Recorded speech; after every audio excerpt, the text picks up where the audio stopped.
Hello साथियों, बच्चों नमस्कार, राधे राधे। आप सभी लोग कैसे हैं? आशा करता हूँ अच्छे ही होंगे।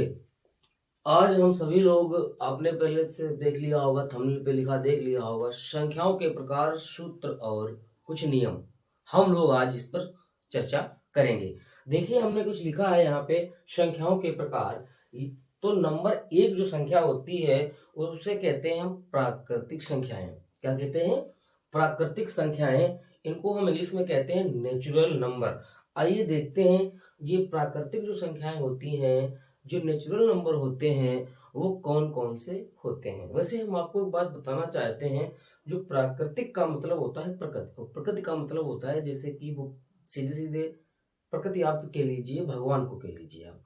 तो प्रकृति कहना चाहता है कि प्रकृति ये कहना चाहता है कि हम सब आपस में क्या, एक दूसरे से जुड़े रहें। समझ में आया कि नहीं आया? तो इसमें यही प्राकृतिक संख्या में है कि वे सभी संख्याएं जिनकी गिनती की जा सके या जिन्हें गिना जा सके, उनको ही हम प्राकृतिक संख्याएं कहते हैं। तो देखिए, वे सभी संख्याएं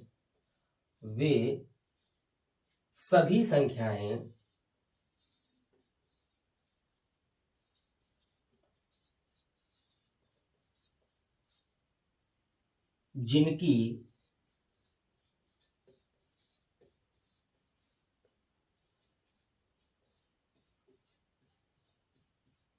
गिनती की जा सके,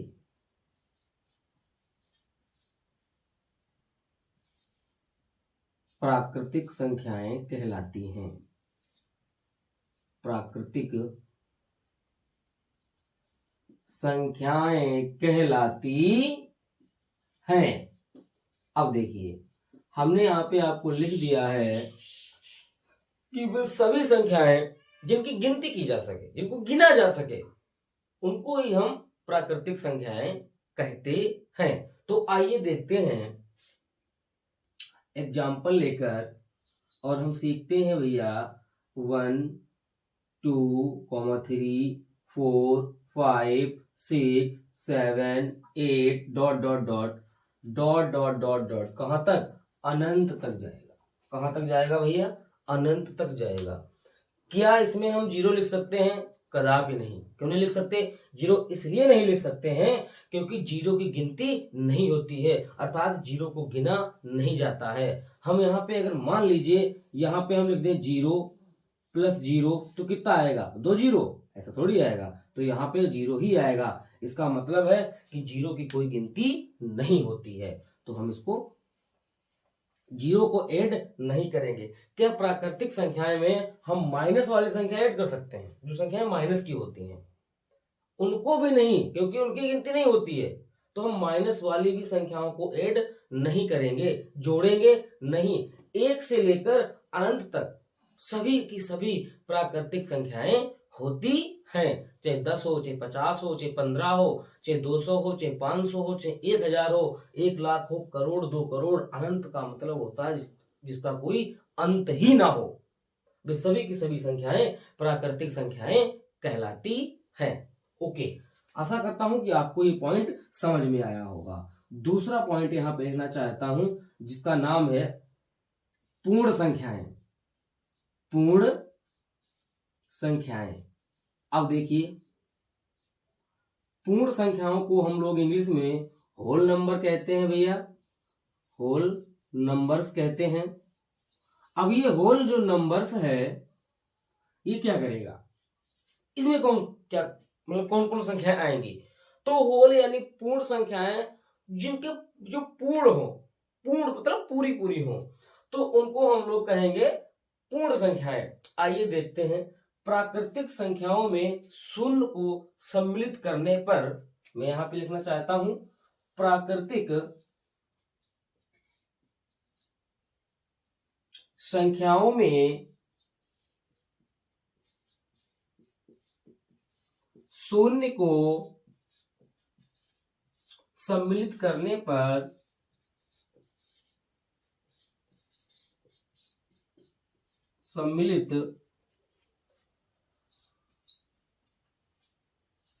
करने पर पूर्ण संख्याएं बनती हैं। पूर्ण संख्याएं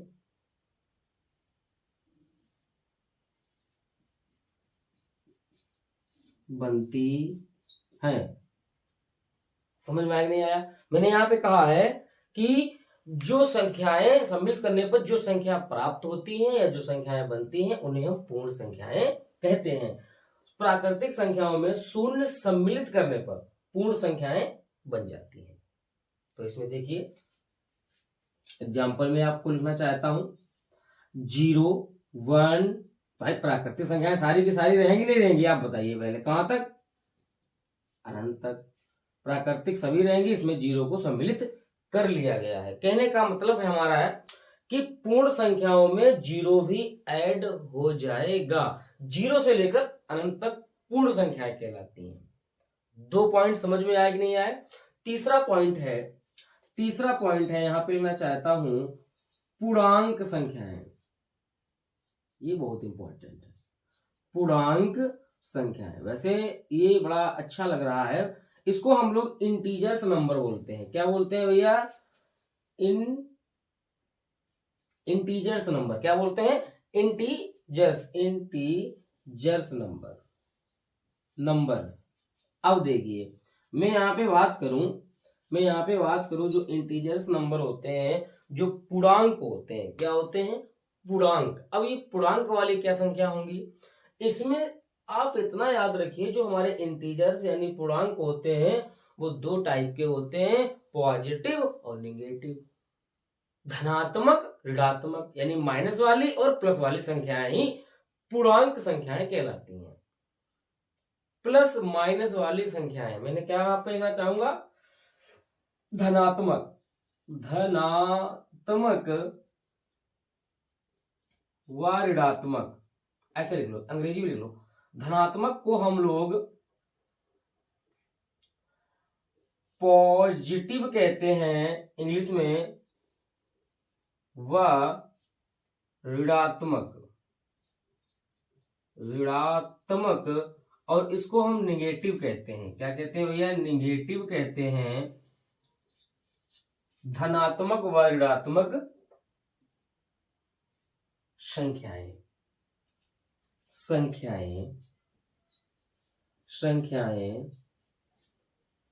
पूर्ण संख्याएं होती हैं। पूर्ण संख्याएं होती हैं। अब आपके समझ में और अच्छी तरीके से आएगा कि आपने सर इसमें लिख दिया है धनात्मक और ऋणात्मक, यानी पॉजिटिव निगेटिव दोनों संख्याएं धनात्मक होंगी। इसमें 0 भैया क्या, जब पूर्ण से 0 बन गया तो पूर्णांक से 0 नहीं बनेगा क्या? 0 भी शामिल होगा, प्लस वाली संख्याएं भी शामिल होंगी, माइनस वाली संख्याएं भी शामिल होंगी। सभी को हम लोग पूर्ण संख्याएं मानेंगे। तो आइए देखते हैं, जैसे हमने यहाँ पे एक लाइन खींच दी भैया। क्या खींच दी? एक हमने यहाँ पे लाइन खींच दी। लाइन में बीच में मैंने कट कर दिया 1 2 3 4 5 6 7 8 9 10 11 12 13 14 15 16 17 18 और कहां तक? मान लीजिए अनंत तक। कहां तक भैया? अनंत तक। 1 2 3 4 5 6 7 8 9 10 11 12 13 14 15 16 17 कहां तक? अनंत तक।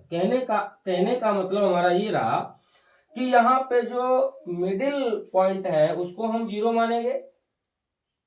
इधर चलेंगे राइट साइड में तो इसको जैसे +1, +2, +3, +4 डॉट डॉट डॉट डॉट कहां तक रहेगा? अनंत तक रहेगा। वही इधर -1, -2, -3, -4 कहां तक रहेगा? अनंत तक रहेगा। ये सभी की सभी संख्याएं हमारी क्या कहलाएंगी?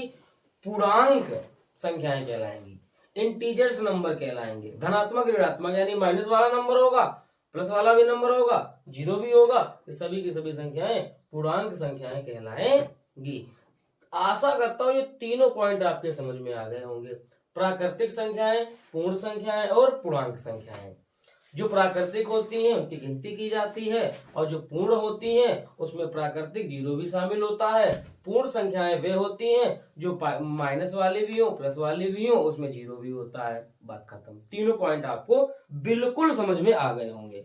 अब देखिए आगे इसके सम संख्याएं, सम संख्याएं। अब देखिए यहाँ पर जो सम संख्याएं होती हैं इनको हम लोग इवन नंबर बोलते हैं। क्या बोलते हैं भैया? इवन नंबर बोलते हैं। अब हम लोग बात करेंगे इसमें इवन नंबर्स की, ठीक है, ओके। मैं यहाँ पे बात करूंगा सम संख्याएं। आइए वो देखिए। अब नाम से क्या लग रहा है, आप ये देखिए, आपको इसमें नाम से क्या लग रहा है? इसमें नाम से लग रहा है सम, और सम में दो लोग, सा उमा, दो शब्द हैं। तो आप दो से याद रखिएगा, जो वे सभी संख्याएं जो दो से पूर्णतः विभाजित हों, वे सभी संख्याएं जो दो से पूर्णतः विभाजित हों, पूर्णतः विभाजित हों, विभाजित हों। कहने का मतलब है, आप थोड़ा यहां पे समझने का प्रयास करिएगा, वे सभी संख्याएं जो दो के पाड़ा में आए या दो से पूर्णतः विभाजित हो। विभाजित का मतलब होता है भाग चला जाए, डिवाइड हो जाए, पूरा पूरा। पूर्णता, पूर्णता मतलब पूरा पूरा। वे सभी संख्याएं जो पूर्णता, वे सभी संख्याएं जो दो से, अरे मैंने संख्या नहीं लिखा ना यहाँ पर, वे सभी संख्याएं, तो यहां पे लिख लीजिए संख्याएं, वे सभी संख्याएं जो दो से पूर्णता विभाजित हो, अर्थात शेषफल शून्य हो, अर्थात शेषफल शून्य हो जाए। शून्य का मतलब शून्य हो जाए, यानी शेष शून्य हो जाए। कहने का मतलब है कि यहां पर क्या ना बचे, शेषफल 0 हो जाए। अगर किसी संख्या में भाग देंगे दो का, पूरा पूरा चला जाए, आप समझ लीजिए वे सभी की सभी संख्याएं दो से विभाजित हैं, अर्थात दो के पाड़ा में जो संख्या आ जाए। आइए देखते हैं एग्जाम्पल के जरिए। मैं यहाँ पे एक बात कहूंगा दो से, तो इसका मतलब 0 तो आएगा नहीं, 1 आएगा नहीं, 2 से तो स्टार्ट करेंगे। आइए देखते हैं, 2, 4, 6, 8, 10, 12, 14, 16 डॉट डॉट कहां तक जाएगा मुझे भी नहीं मालूम, कहां तक, अनंत तक जाएगा। आया समझ में? तो इसका मतलब हम पहले लेक्चर में करा चुके हैं कि संख्या कुल कितनी संख्याएं होती हैं, अनंत होती हैं, तो बात खत्म। तो यहीं पे एक पॉइंट बन रहा है, बताइए सबसे बड़ी सम संख्या कौन होगी? तो आप कहोगे अनंत होगी। सबसे बड़ी सम संख्या कौन होगी? अनंत होगी। सबसे बड़ी प्राकृतिक संख्या कौन होगी? तो वो भी अनंत होगी। सबसे बड़ी पूर्णांक संख्या कौन होगी? तो वो भी अनंत होगी। पता नहीं, आइए देखते हैं। पांचवा पॉइंट इसका जस्ट छोटा भाई समझिए या बड़ा भाई समझिए, इसका नाम है विषम संख्याएं। एकदम धुआं धुआं वाली क्लास है भैया, विषम संख्याएं। आइए देखते हैं। संख्याएं सब सीख जाएंगे और आज से एक भी गलती नहीं करेंगे संख्याओं से संबंधित, और इस संख्याओं से संबंधित बहुत सवाल बनता है। आप समझिए, जब मैं इसके सवाल करवाऊंगा तो आप खुद देखना।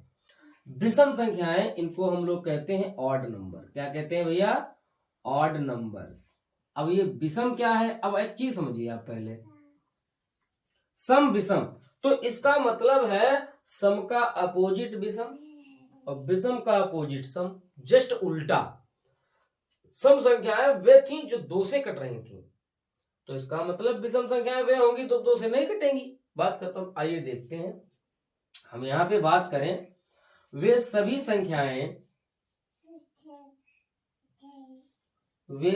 संख्याएं जो दो से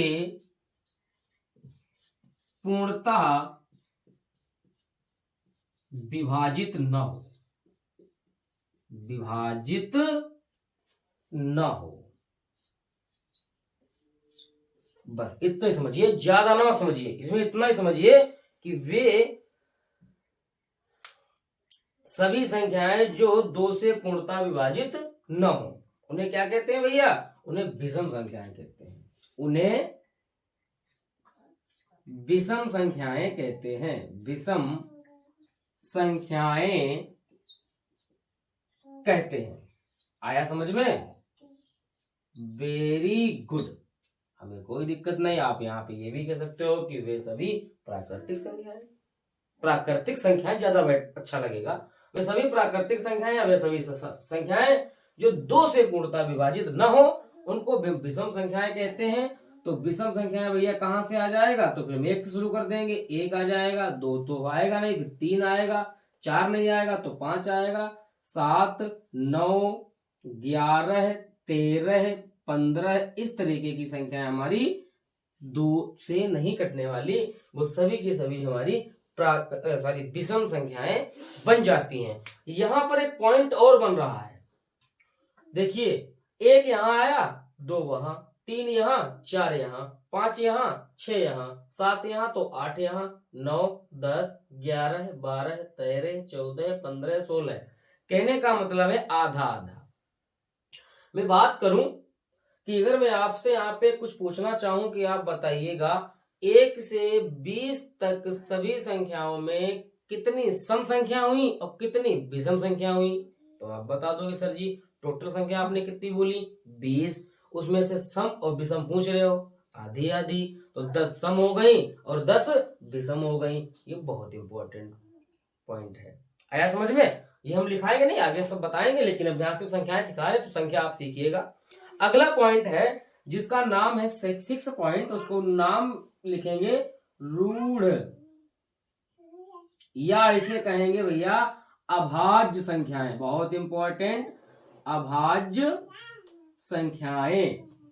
अब देखिए हमने यहाँ पे रूढ़ कह दिया या अभाज्य कह दिया, क्योंकि पेपर में कभी कभी अभाज्य न देकर रूढ़ दे देता है, और अभाज्य आप लोग सब जानते हो, रूढ़ शब्द नहीं जानते हो, तो कंफ्यूजन मत होने देना। रूढ़ अभाज्य ना बात एक ही है। आया समझ भैया?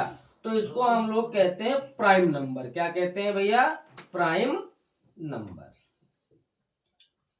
तो प्राइम नंबर जो क्या है, यानी अभाज्य संख्याएं क्या है, तो ये वे सभी संख्याएं, अर्थात ऐसे कहिए वे सभी प्राकृतिक संख्याएं, ये ज्यादा अच्छा बैठ रहा है। वे सभी प्राकृतिक संख्याएं, वे सभी प्राकृतिक संख्याएं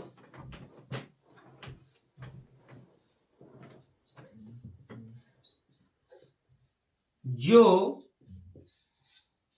एक व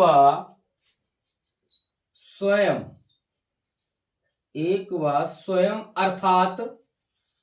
अर्थात खुद से कटे, अर्थात खुद से विभाजित हो, पूर्णतः विभाजित हो या खुद से विभाजित हो, खुद से विभाजित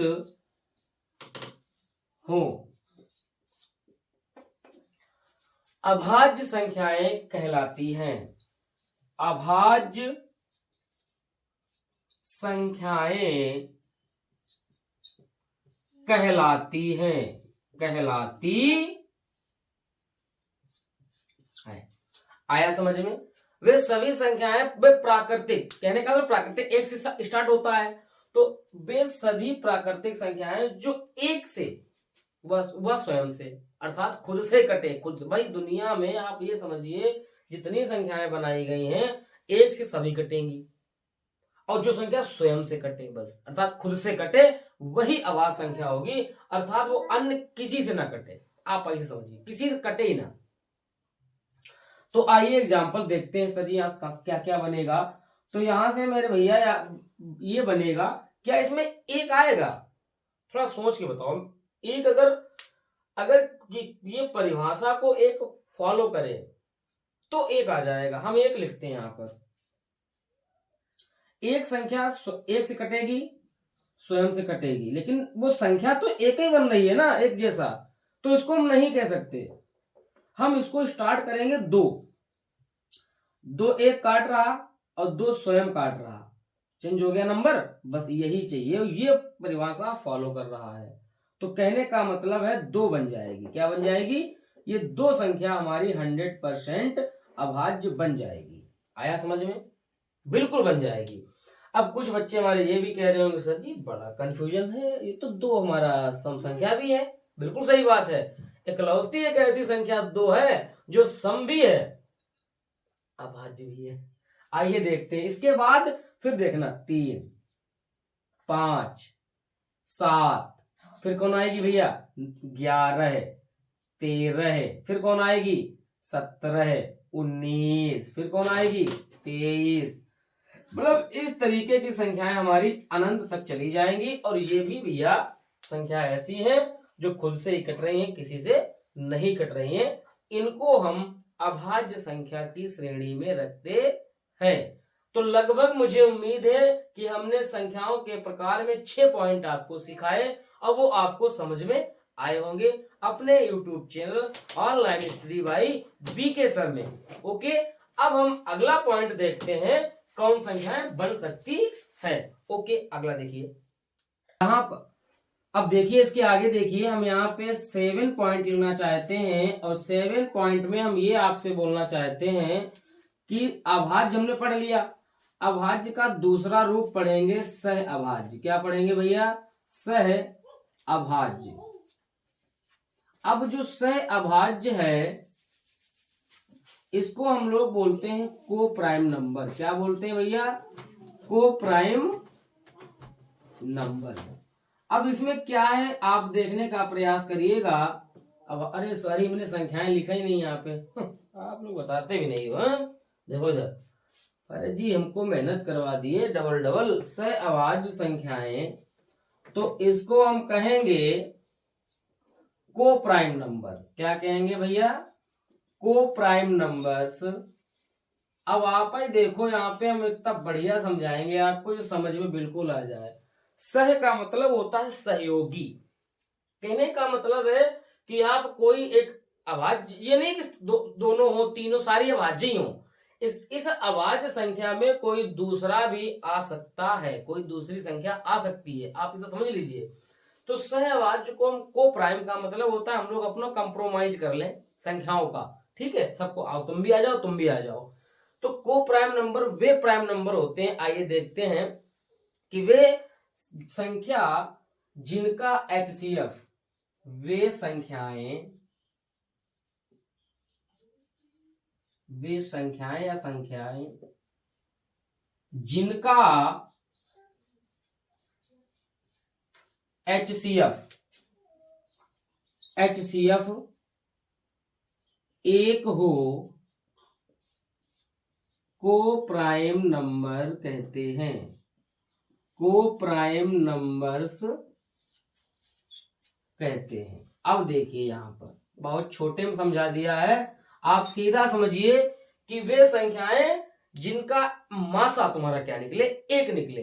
अब आप लोग समझ में ये आ रहा होगा मासा क्या होता है, ये हम अगले टॉपिक में पढ़ाएंगे, HCF और LCM निकालना। ठीक है, तो अब मान लीजिए हम आपको कोई एग्जाम्पल दे दें, तो जैसे हमने यहाँ पे एग्जाम्पल दे दिया है, मान लीजिए 2 दे दिया है, 3 दे दिया है, दोनों संख्याएं अभाज्य हैं, बन जाएंगी।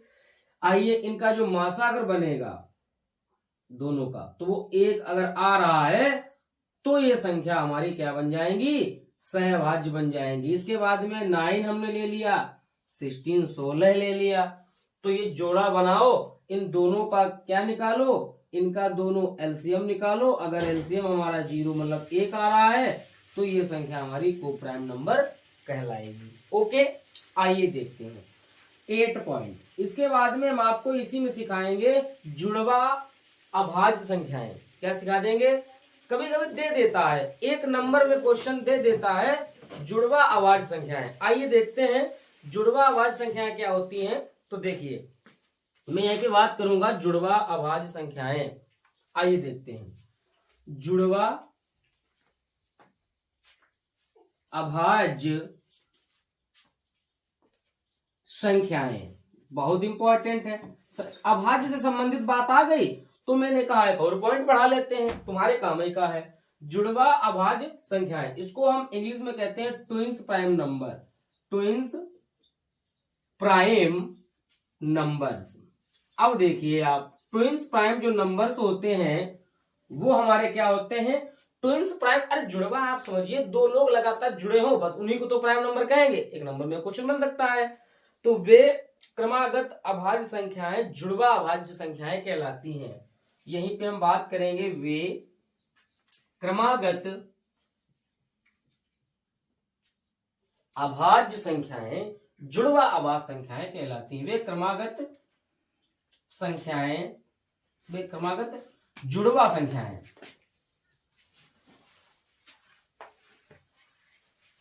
अभाज्य संख्याएं क्रमागत,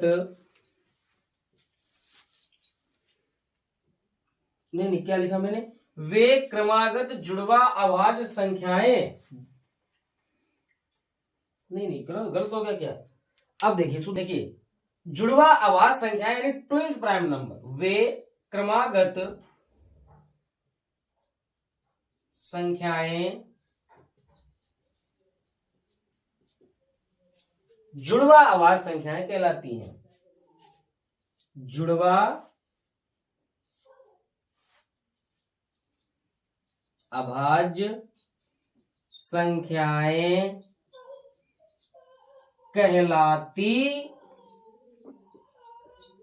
है। कहने का मतलब है कि वे क्रमागत अभाज्य संख्या, सॉरी यहाँ पे वे क्रमागत अभाज्य तो होंगी भैया, क्या होंगी, अभाज्य। तो यहाँ पे समझने का प्रयास करिएगा, वे क्रमागत अभाज्य संख्याएं जुड़वा अभाज्य संख्याएं कहलाएंगी। अब एक बात आ गई यहाँ पर सर क्रमागत की, किसकी बात आ गई, क्रमागत संख्या तो अभाज्य होंगी तभी जुड़वा बनेगी, कैसी होंगी, लेकिन क्रमागत होंगी। तो आइए देखिए, वे क्रमागत अभाज्य संख्याएं जुड़वा अभाज्य संख्याएं कहलाती है। तो आइए एग्जाम्पल देखते हैं भैया। तो एग्जाम्पल में बात करेंगे 2 3, क्या ये लगातार है संख्याएं, क्रमागत का मतलब लगातार होता है। 2 कामा हम ऐसे लिख सकते हैं, मान लीजिए 11 13 लिख दें, क्या जुड़वा अभाज्य है, बिल्कुल है। तो ये भी आपके समझ में आ गया। मैं अब बात करूंगा इसमें, सर जी ये सिखाओ क्रमागत संख्याएं क्या होती हैं। तो अगला पॉइंट हमारा 9 पॉइंट रहेगा क्रमागत संख्याएं। अब देखिए इसको 9 पॉइंट, देखिए 9 नंबर। अब हम यहाँ पे अभी शब्द आया था क्रमागत, क्रमागत। अब जो क्रमागत है भैया, अब इसमें क्या करोगे, क्रमागत संख्याएं। अब हम लोग इसमें क्या करें आप बताइएगा। इसको हम बोलते हैं इंग्लिश में कॉन्सेक्यूटिव नंबर्स। ओके, अब मैं यहीं पे बात करूंगा, जो क्रमागत संख्याएं होती हैं, जो लगातार संख्याएं होती हैं, वही तो क्रमागत कहलाती हैं। तो कहने का मतलब है कि जो संख्याएं किसी क्रम या नियम से आए, जो संख्याएं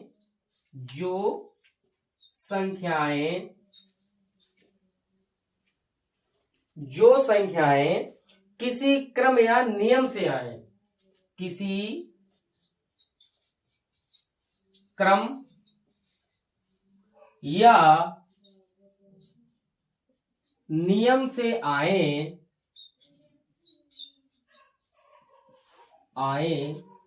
क्रमागत संख्याएं कहलाती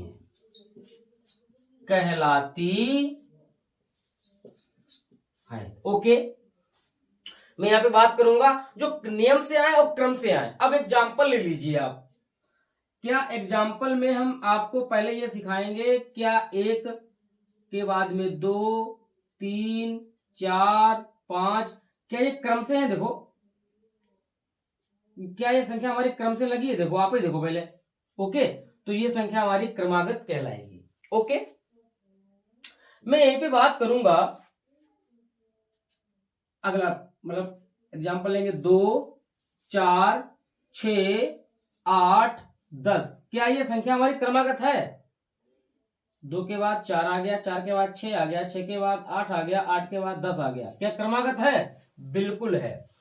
क्योंकि अंतर जो है इनके बीच का सेम होना चाहिए, समान होना चाहिए, लगातार होना चाहिए। एक लगातार, सर इसमें लगातार नहीं छूट गया तो क्या दिक्कत है, सब में तो छूटा है, तो ये भी क्रमागत है।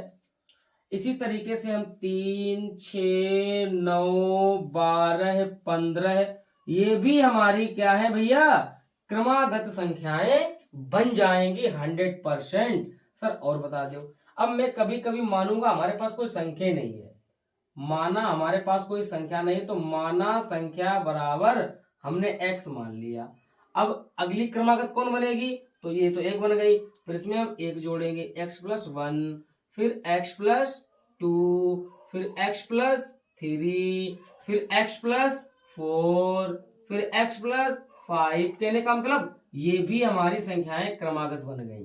कभी कभी ऐसे दे देगा, x दे देगा, फिर हम x+2 जोड़ेंगे, फिर x+4 जोड़ेंगे, मतलब ये मत इतना ज्यादा हो जाएगा तुम्हारे लिए, इतना समझिएगा। ऐसी संख्याएं लगातार हो रही है, देखो लगातार इसमें गैप है, लगातार गैप है, और ऐसी संख्याएं हमारी क्या कहलाती है, सब क्रमागत संख्याएं कहलाती है। अब देखिए अब देखिए आगे संख्याएं, ये लास्ट पॉइंट है, भाज्य संख्याएं क्या होती हैं। अब देखिए आप लोग, भाज्य संख्याएं में एक इसमें नाम देख लो, अभी इसी में हम आपको नाम बता दें, इसमें 2-3 नाम है। भाज्य संख्या कह सकते हो, यौगिक कह सकते हो, समिष्ट कह सकते हो, संयुक्त कह सकते हो, ठीक है। तो भाज्य संख्याओं को हम लोग कंपोजिट नंबर कहते हैं, कंपोजिट नंबर कहते हैं, नंबर्स। तो आइए देखते हैं भैया, हम लोग कंपोजिट नंबर की बात करेंगे।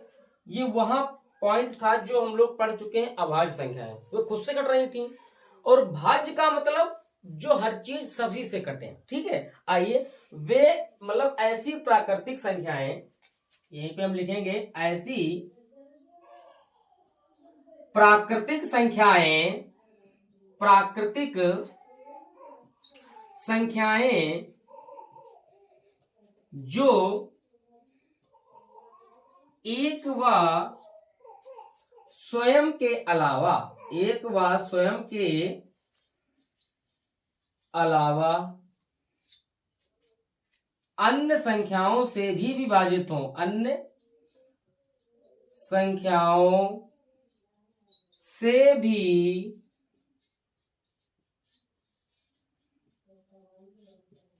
विभाजित हों,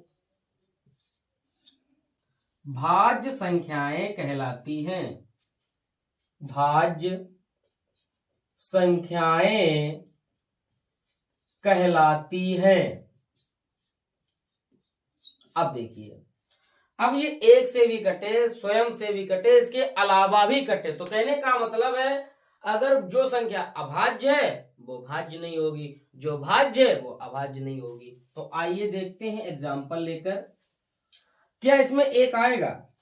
नहीं आएगा। 0 आएगा? नहीं आएगा। 2 भी नहीं आएगा। क्यों? 2 तो हमारा अभाज्य हो गया। 3 अभाज्य हो गया, तो जाहिर सी बात है 4 आएगा। तो 4 से स्टार्ट करेंगे। 4 के बाद 5 तो वहां चला गया। 6, 8, 9, क्योंकि 9 जो है 1 से भी कट रहा, खुद से भी कट रहा और 3 से भी कट रहा।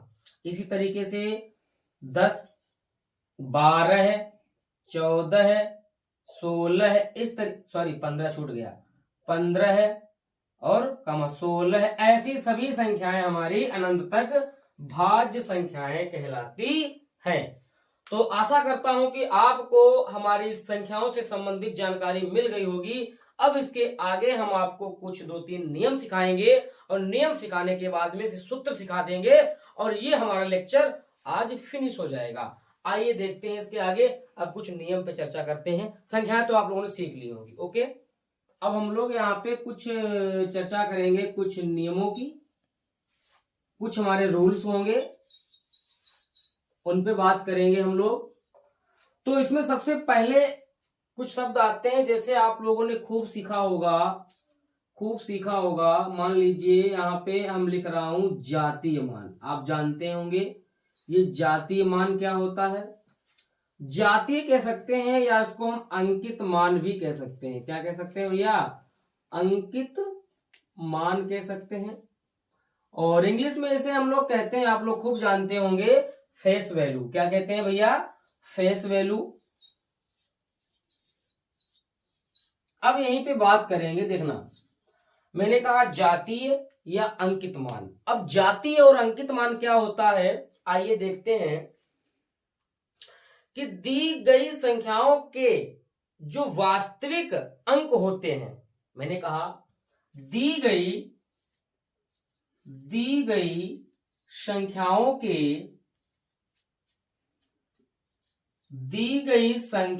के जो वास्तविक, क्या मैंने कहा, वास्तविक, दी गई संख्याओं के जो वास्तविक अंक होते हैं, वास्तविक नहीं, गलत हो गया, वास्तविक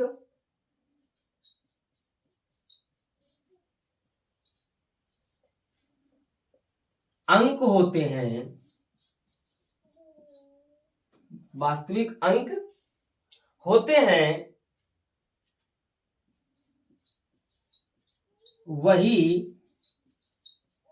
वही अंकित मान कहलाते हैं, वही अंकित मान होते हैं या कहलाते हैं। कहने का मतलब सीधी सी बात है कि सर आप कोई संख्या दे दो, मैंने ये लिखा ना, दी गई संख्याओं में वही अंक, वास्तविक अंक ही अंकित मान होते हैं। तो हम यहाँ पे बात करेंगे, मान लीजिए हमने यहाँ पे कोई आपको एक संख्या दे दी, ओके भैया, ठीक, ये संख्या दे दी। अब मैं इसी से आपको सारे अंकित मान सिखा दूं, तो मान लीजिए 6 का क्या हो जाएगा, 6 का अंकित मान क्या होगा, तो मैंने कहा दी गई संख्याओं के जो वास्तविक जो अंक हैं वही अंकित मान होंगे, तो 6 का क्या हो जाएगा, 6 ही हो जाएगा।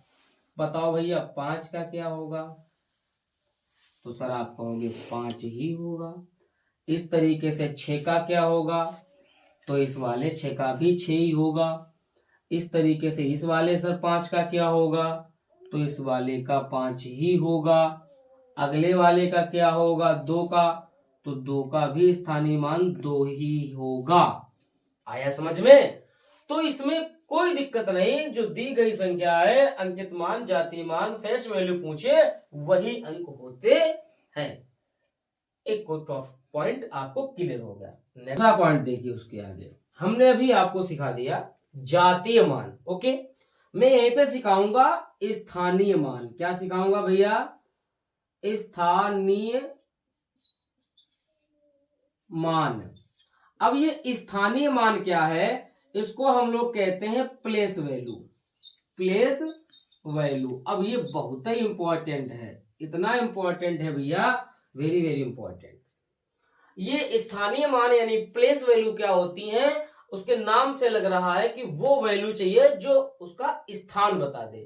क्या बता दे, स्थान बता दे, उसका प्लेस बता दे, वही हमारी स्थानीय मान कहलाएगी। आइए देखते हैं इसमें क्या होता है। पहले हम आपको कुछ बातें लिखेंगे, फिर सिखाएंगे कि किसी अंक का वह मान, क्या मैंने कहा, किसी अंक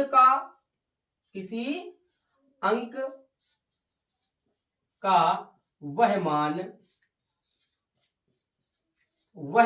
मान उसके स्थान के अनुसार बदलता रहता है, उसके स्थान के अनुसार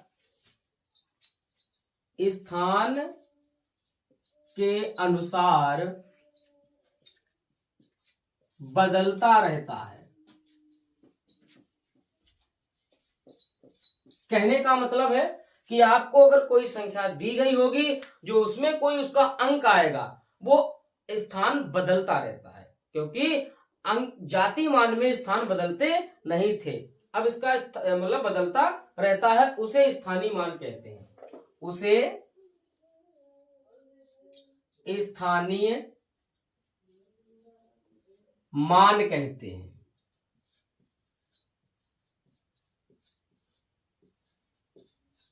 ओके, मैं यहां पे बात करूंगा कि अब आप संख्या से लीजिए, पहले क्या लीजिए, अब मैं आपको एग्जांपल लेकर यहां पर कोई संख्या आपको दे रहा हूं। क्या दे रहा हूं, संख्या दे रहा हूं। अब मैंने मान लीजिए यहां पर एक संख्या लिख दी और इसका हमें सभी का अलग अलग स्थानीय मान चाहिए, तो अब ही कंफर्म हो जाएगा। आइए देखते हैं जो इकाई है वो किस प्लेस पर है। इकाई सॉरी जीरो किस प्लेस पर है, वो इकाई पर है। इकाई दहाई 4 किस पर है, दहाई पर। 8 किस पर है, सैकड़ा। 3 किस पर है, हजार पर। 2 किस पर है, लाख सॉरी 10,000 पर। तो जो जीरो है भैया वो किस स्थान पर है, तो भैया वो इकाई स्थान पर है, तो इसका मान क्या बन जाएगा, जीरो ही बन जाएगा। ओके, अगला नंबर। अच्छा बताओ, किसी संख्या में 1 से गुणा करने पर मान तो वही होता है। आइए देख दूसरा लेंगे। इसके बाद में दूसरा लिया 4, ये किस स्थान पर है भैया, इकाई दहाई, तो 10 स्थान पर है, तो इसका मान हो जाएगा 40। अगला जो है वो किस स्थान पर है, तो वो है स्थान पर भैया सैकड़ा यानी 100 पर, तो इसका मान आएगा 800। जो अगला नंबर है वो 3 है भैया, वो किस स्थान पर है, 1 2 3, तो इसमें 3 जीरो लगेंगे, तो ये बन जाएगा 3000। और जो अगला नंबर है भैया वो उसके कितने स्थान है, 1 2 3 4, तो इसमें 2 2 1 2 और 4 जीरो लग जाएंगे, तो ये बन जाएगा 20,000। बिल्कुल समझ में आया। इन सबके भैया अलग अलग अंक के मान चेंज हो जाते हैं। अब मैं यहीं पे बात करूंगा, देखिएगा संख्या को जब जब तोड़ना तो स्थानीय मान से ही तोड़ना, आपका कभी गलत नहीं होगा। मैंने अब पहला वीडियो आपको पढ़ाया है रोमन नंबर, उसमें मैंने संख्या को तोड़ तोड़ के रोमन सिखाई है, वो स्थानीय मान से ही संभव है। स्थानीय मान आप समझ गए होंगे, जैसे जैसे आगे बढ़ते जाएंगे आप उतना जीरो आप बढ़ाते जाइए, कभी स्थानीय मान आपका गलत नहीं हो सकता। ओके, आइए देखते हैं, 1-2 पॉइंट और बचे हैं, उनको सीखने का प्रयास कर रहे हैं। अब देखिए इसके आगे हम लोग बात करेंगे कि 1-2 पॉइंट इसमें और बचे हैं, वो भी सीख लेते हैं। जैसे हम यहाँ पे बताऊंगा आपको, बहुत ही उसका काम है, आ जाता है पेपर में और दिक्कत हो जाती है। 2 नाम है, एक का नाम है भैया पूर्ववर्ती संख्याएं, पूर्ववर्ती संख्याएं, पूर्ववर्ती संख्या लिख लो आप। और एक आता है भैया उत्तरवर्ती संख्या। अब इसमें क्या है, हम आपको ज्यादा नहीं समझाएंगे, सिर्फ पॉइंट बता देंगे, आप तुरंत समझ जाओगे। उत्तरवर्ती क्या होती हैं और पूर्ववर्ती क्या होती है। जो पूर्ववर्ती संख्याएं होती हैं, पूर्व मतलब पहले, तो इसमें -1 का खेल है, और उत्तरवर्ती में भैया +1 का खेल है। बस इसके आगे मत आप सीखना।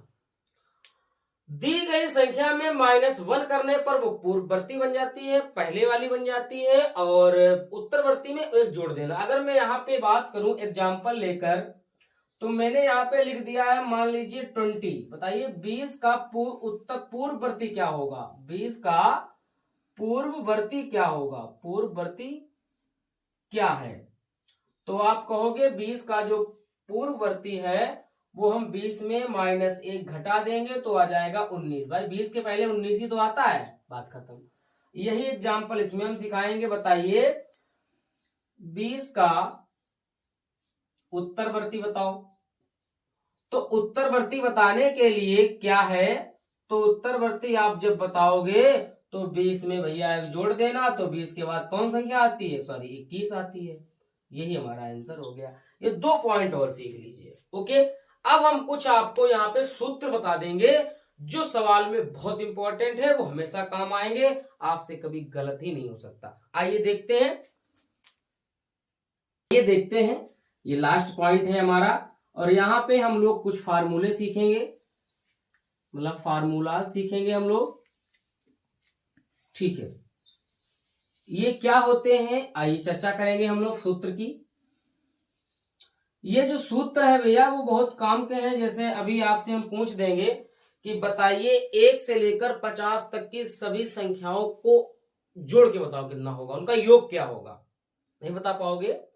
तो यहाँ पे जो पहला सूत्र बनेगा वो बनेगा सभी संख्याओं का योग, सभी संख्याओं का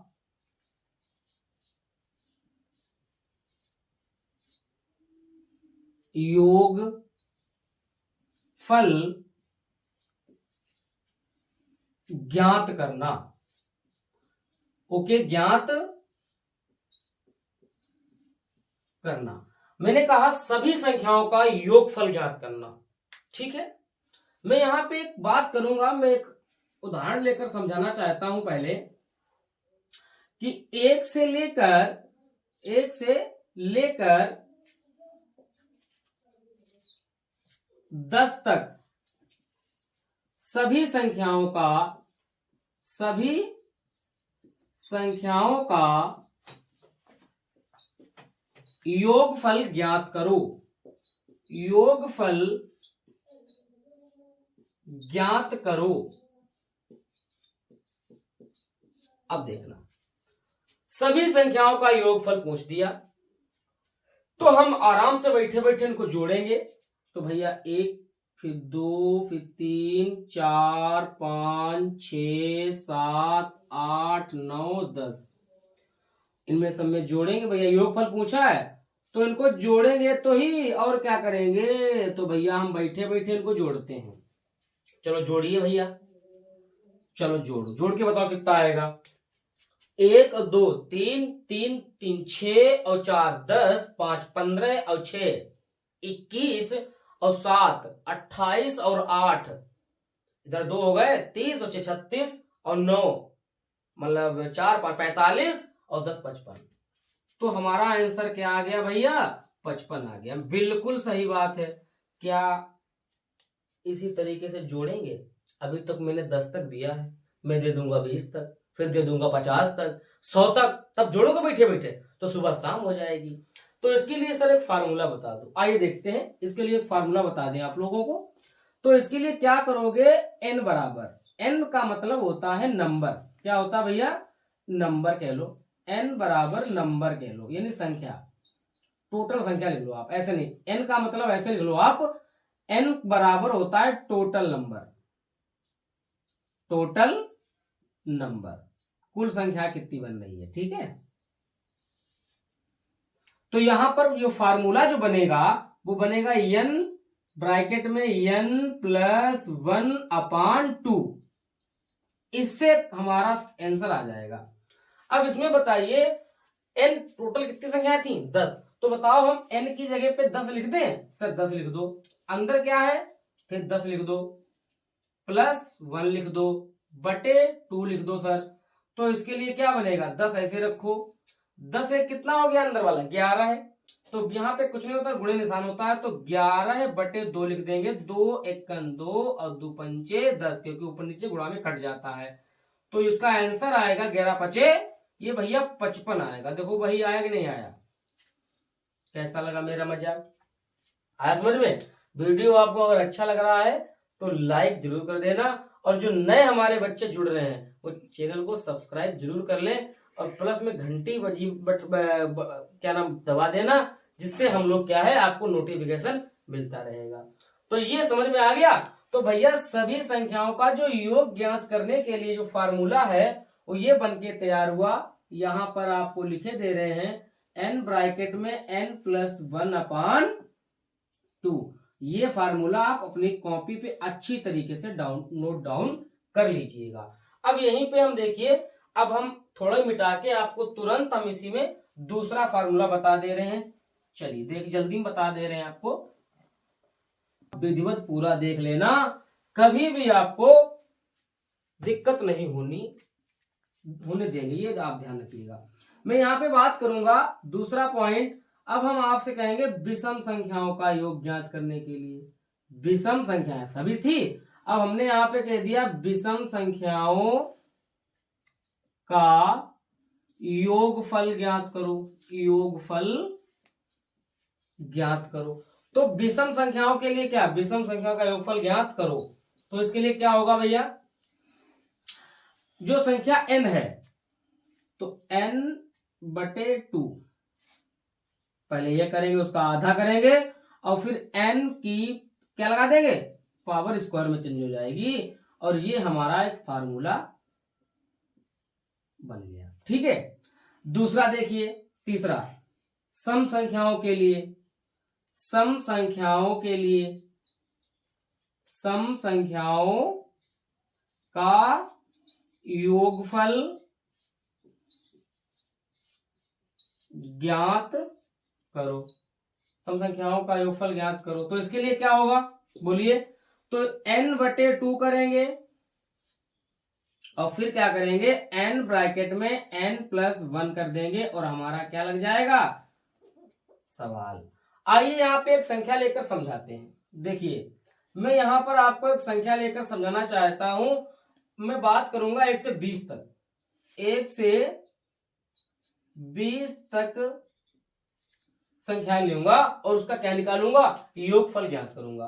तो 1 से पहले हम 20 तक आप ऐसे लिख रहा हूं, 1 + 2 + 3 + 4 + 5 + 6 7 8 9 10 11 और फिर लूंगा 12 13 14 15 + 16 17 18 19 और 20। आइए सर जोड़ते हैं। ऐसे पहले जोड़ के बताएंगे, फिर हम फार्मूले का बताएंगे। सर ऐसा करो, हम बताएं, ऐसे नहीं टाइम लगेगा। 20 हो गया, 20 19 1 20 40 कितना हो गया, 60 80 100। फिर आएगा 120 140 160 180 200 और 10। तो इनको मैंने जोड़ा और 210 आया भैया। ओके, हमारा आंसर सही है।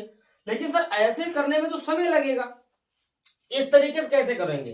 तो देखना, हम इसको यहीं पे ले आ रहे हैं, यहां पे बता दें आपको। तो एक बात बताओ, ये टोटल नहीं गलत हो गया ना। हाँ, विषम संख्या थी, क्या थी, विषम संख्या। अब देखिए इधर, तो इसमें से हमने टोटल पहले संख्या कितनी लिखी, 20 लिखी। अब 20 में हम विषम संख्या चेक करेंगे, अर्थात सम संख्याएं चेक नहीं करेंगे। देखना इधर, ये जितनी सम संख्याएं हैं वो हटा देंगे ना। चलिए अब देखिए, अब मैं यहाँ पे विषम क्या नाम सम वाली संख्याओं को हटा दे रहा हूं। अब इनको आप जोड़ के बता दीजिए, तब भी आ जाएगा। देखना इधर, 20 40 60 कितना हुआ, 80 और 100 कितना आया भैया, कितना आया, 100 आया कि नहीं आया? ठीक है, मैंने हटा क्यों दिया भैया, विषम पूछ रहा है तो हटा इसलिए दिया है। मैं यहीं पे बात करूंगा कि 1 से 20 तक थी संख्या, तो टोटल संख्या कितनी थी, 20। तो पहले आधी करेंगे ना, 1 2 3 4 5 6 7 8 9 10, 10 हुई। तो 20 का पहले हम आधा कर लेंगे, क्योंकि आधी सम होती है आधी विषम होती है। 2 से भाग कर देंगे तो काट देंगे तो 10 आ जाएगा। अब ये फॉर्मूला लगा देंगे, बराबर में n की पावर में स्क्वायर। तो 10 का स्क्वायर क्या होता है, 100। देखो भैया आ गया। तो इससे आप जरूर सवाल लगाना, इससे मत लगाना, ठीक है। अब सम संख्याओं का योग निकालने के लिए जो सम संख्याएं दी गई होगी, मान लीजिए हमने यहाँ पे एग्जांपल में आपको दे दिया 1 से 20 तक, ठीक है। तो 20 तक था, तो उसमें आधी सम होंगी आधी विषम होंगी। तो इसमें देखिए n/2 करेंगे, तो पहले हम n कितना है 20, 2 से हम डिवाइड करेंगे, इसकी भी 10 संख्या निकल आएंगी। अब ये लगा देंगे फार्मूला, n ब्रैकेट में n+1/2। n कितना है हमारा 10, सॉरी 2 थोड़ी लगेगा, फिर गुणे 10 हो 11 है, कर दो 11 से सिफर और 11 1 11 110। कभी आपसे गलत नहीं हो सकता। आशा करता हूं कि आप लोगों को हमारा ये सारा टॉपिक समझ में आया होगा, और उम्मीद करता हूं कि आप लोग हमारे वीडियो को पर डे देखते होंगे। और जो नए बच्चे हैं वो चैनल को सब्सक्राइब जरूर करिए, लाइक करना मत भूलिए। आप सभी को ये समझ में आया कि नहीं, कमेंट बॉक्स में जरूर बता दीजिएगा। धन्यवाद आप सभी का, आपका दिन अच्छा हो, आपकी आगे तैयारी अच्छी हो, यही उम्मीद के साथ में आप लोगों को के साथ हैं, और आगे बढ़ते रहिएगा आप लोग, हम आपके साथ हैं। धन्यवाद।